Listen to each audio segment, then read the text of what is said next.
De retour sur Sensation pour cette spéciale SIDAction 2015.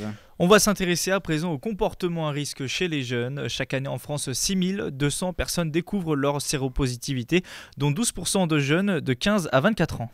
Chez les jeunes, malgré les campagnes de prévention, le taux d'utilisation du préservatif ne cesse de diminuer. Aujourd'hui, un tiers des jeunes n'utilisent pas de préservatif. Jérôme André, comment s'explique ce phénomène ? C'est très simple. Aujourd'hui, on ne meurt plus du sida. Et effectivement, les années sida sont derrière nous et c'est tant mieux, puisque maintenant, quand on est traité, on peut effectivement donc prolonger sa vie et ralentir donc l'évolution du virus. Mais ça a aussi un effet, c'est que les jeunes ne se sentent pas concernés par l'évolution de la maladie.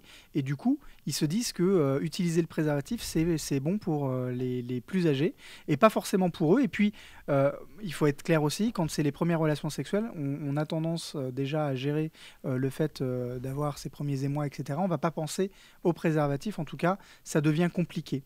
C'est donc de l'inconscience, de l'indifférence des jeunes. C'est pas de l'inconscience, parce que je pense que les gens prennent le risque, mais ils se disent aussi, parce que les médias disent le sida c'est chez les gays, le sida c'est chez les toxicomanes.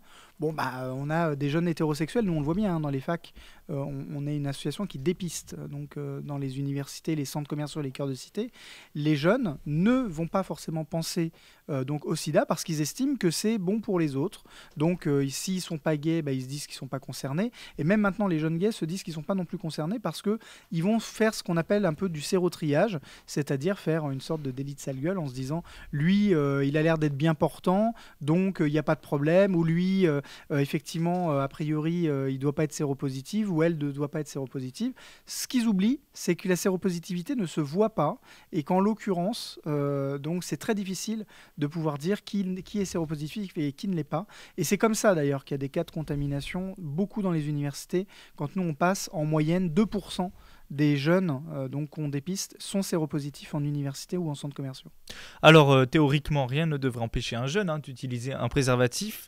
Il en existe de toutes les tailles, donc pour tout le monde, avec des parfums même.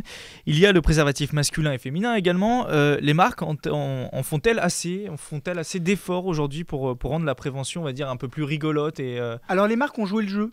Parce que effectivement, c'est devenu un outil qui est ludique. Le problème, c'est que c'est les jeunes qui ne jouent pas le jeu et c'est les gens tout court qui ne jouent pas le jeu.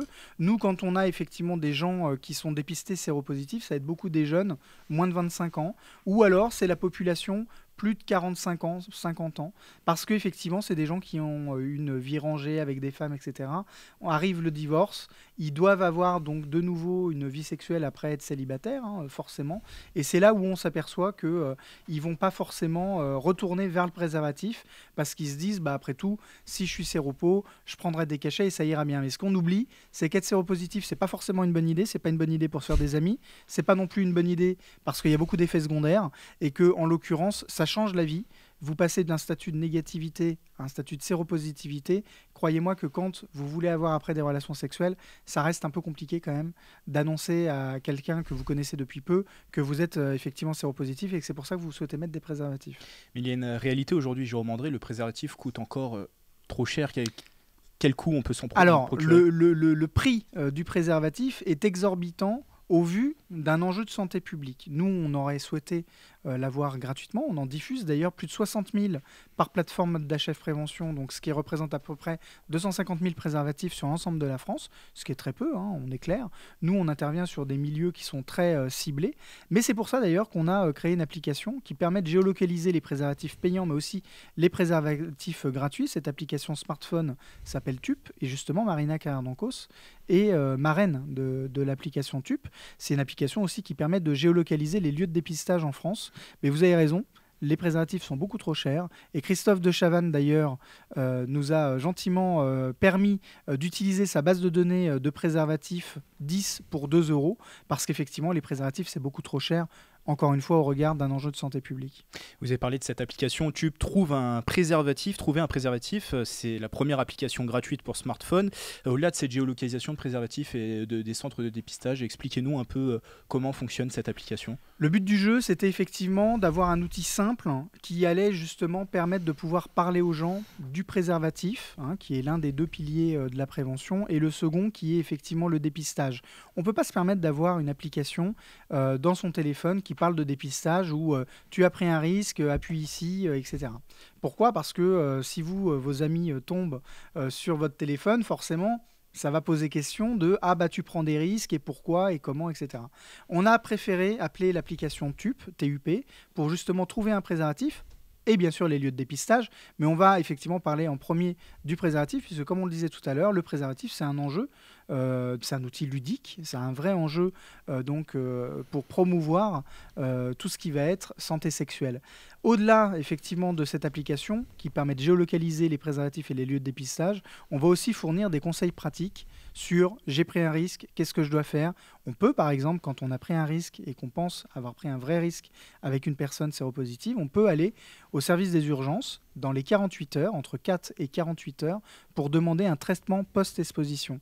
Ça, c'est vraiment primordial que les gens le sachent, parce qu'en réalité, les traitements post-exposition, ça vous garantit à des taux très forts de ne pas être contaminé par le virus du sida, même si vous avez eu un rapport sexuel avec quelqu'un. Encore une fois, c'est une trithérapie, donc c'est pas un jouet. Pour les jeunes qui nous écoutent, ceux qui ne se protègent pas, quels sont les autres risques? Il n'y a pas que attraper le sida, malgré ce qu'on pourrait croire. C'est quoi les autres risques? Les infections sexuellement transmissibles, c'est parfois pire que le virus du sida, puisque effectivement, si on parle ne serait-ce que de l'hépatite C, effectivement, une hépatite, ça agit sur le foie, et donc ça va déglinguer le foie. Et le foie, c'est quand même un organe principal du corps. Et du coup, effectivement, il peut y avoir d'autres, la syphilis, la bléno, etc. Tout ça, ce sont en fait des infections sexuellement transmissibles, alors qui pour certaines peuvent juste être désagréables, si je pense par exemple à la syphilis ou à l'herpès notamment, sauf que ça crée des portes d'entrée pour de futures maladies, et donc notamment le virus du sida. Donc plus vous vous faites dépister tôt, pour le sida mais aussi pour les infections sexuellement transmissibles, plus effectivement vous êtes dans une bonne santé sexuelle. J'ajouterais que l'Observatoire du Sida Infoservice constate que les jeunes âgés de 15 à 19 ans qui sollicitent ignorent les risques de transmission du VIH, se protègent moins et ont des pratiques à risque exposant particulièrement les jeunes filles et les jeunes gays. Alors, malgré ce qu'on pourrait croire également, on en a parlé un peu tout à l'heure, les modes de transmission changent, ça vise forcément, pas uniquement, malgré ce qu'on pourrait croire, les homosexuels, mais beaucoup plus les hétérosexuels. En fait, ce qu'il faut savoir, c'est qu'au tout début, effectivement, l'épidémie a beaucoup été découverte chez les homosexuels. Mais les homosexuels font de la prévention depuis des années. Ça fait effectivement des années qu'il y a de la prévention, plus de 30 ans, qu'il y a de la prévention dans le milieu gay pour lutter contre le sida. Ce qui est évident, c'est qu'il y a un relâchement de la communauté. Et autant on peut parler de relâchement parce qu'il y avait beaucoup de prévention et maintenant il y en a beaucoup moins dans la communauté gay. D'où le fait qu'il y ait encore des cas de contamination. Mais chez les hétérosexuels, ils ne se sentent tellement pas concernés qu'il y a de plus en plus de cas de contamination. Moi, j'aime bien rappeler, dans les fameux 6 à 7 000 cas, ou plutôt l'année dernière, 7 à 8 000 cas de contamination, on est plutôt sur un versant où un tiers sont homosexuels, un tiers sont migrants, donc qui viennent effectivement d'autres pays, première à cinquième génération, et un tiers sont hétérosexuels. Si vous faites le calcul, on est à 2 tiers d'hétérosexuels pour 1 tiers de gays. Moi, j'aime bien aussi rappeler que dans le milieu gay, quand on dépiste dans le milieu gay, il y a environ 1% de personnes qui sont trouvées séropositifs. Quand HF Prévention fait les universités, les centres commerciaux, les cœurs de cité aussi parce qu'on diagnostique et qu'on profile les gens, on est à 2%. Vous voyez un peu le malaise ? Et en réalité, on parle souvent des gays. Or, l'épidémie n'est pas que chez les gays. Et les hétérosexuels, certes très nombreux, devrait aussi se poser la question. Alors c'est vrai que avant de trouver un séropositif dans la population générale, c'est compliqué.